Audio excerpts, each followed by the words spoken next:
Right now, there is an animal in your home. It has teeth, it has claws, it has every instinct it needs to survive without you, and it is asleep on your couch. You don't think that's strange, but you should. Because for 300,000 years, that animal would have killed you. Not maybe, not sometimes. Every single time. There was no friendship, no trust, no coexistence. There was predator and prey. And you were not always the predator. So somebody had to go first.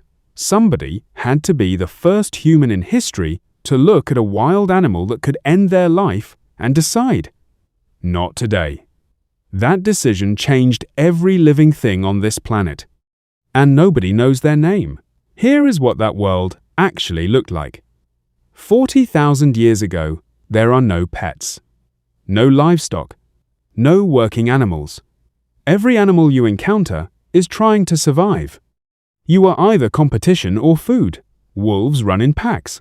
A single wolf can take down prey 3 times its size, and your ancestors live next to them, every night, with nothing but fire between them and the dark.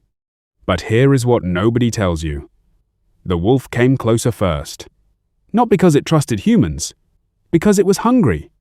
In 2021, archaeologist Maria Lahtinen at the Finnish Museum of Natural History published research that rewrote the origin story. During the Ice Age, humans and wolves were hunting the exact same animals, same prey, same territory, same desperation, and humans were better at it. So wolves started following human hunting parties. Not as friends, as scavengers waiting for leftovers.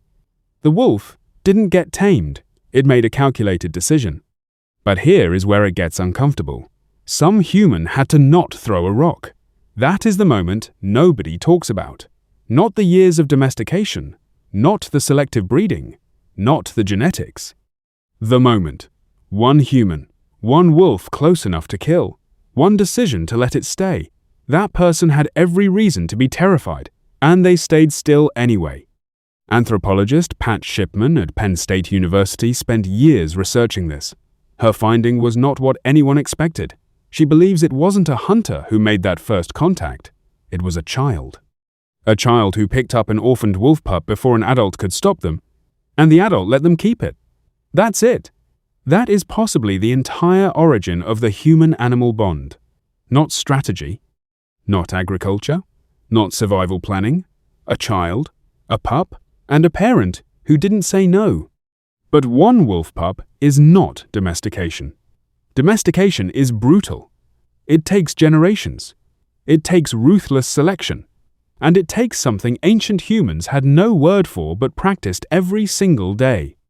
Patience. Here is what the actual process looked like. The aggressive ones got driven off or killed. The ones that could tolerate being near humans survived. Their offspring inherited that tolerance.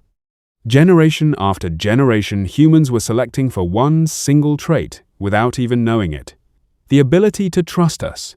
In 2006, Russian biologist Dmitry Belyaev completed a 50-year experiment. He bred wild silver foxes, selecting only for one thing: calmness around humans. Within 10 generations, the foxes were wagging their tails. Within 20, they were seeking human affection. Their ears went floppy. Their coats changed color. Their skulls got smaller. Friendliness literally rewrote their biology. 50 years.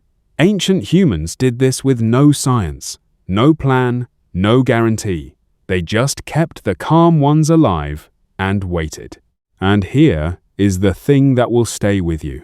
Every dog that has ever put its head in your lap. Every cat that has ever chosen to sleep next to you when it could have slept anywhere. Every animal that has ever looked at you like you were safe. Their ancestors survived because they were born with slightly less fear than their siblings. Not because they were useful, not because they were strong. Because they were gentle enough to be tolerated. And across thousands of years, that tolerance became something neither species had a name for. It just felt like home. And then we industrialized it. That is the villain nobody wants to name. Modern animal breeding is not about trust anymore. It is about output, milk yield, meat production, racing times, egg counts. The 15,000-year relationship that started with a wolf choosing to stay near a fire is now a factory. The bond is still there in your pet.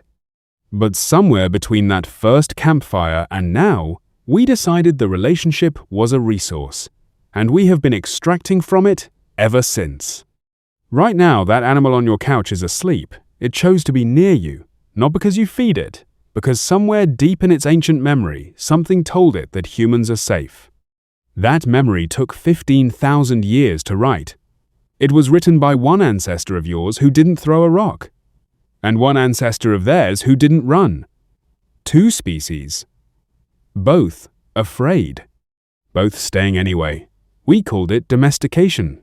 But maybe it was just the first time something wild decided to trust something it had every reason to fear.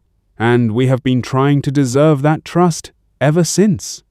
If that hit you the way it hit me when I first found this, there is a whole series of stories like this waiting for you on this channel.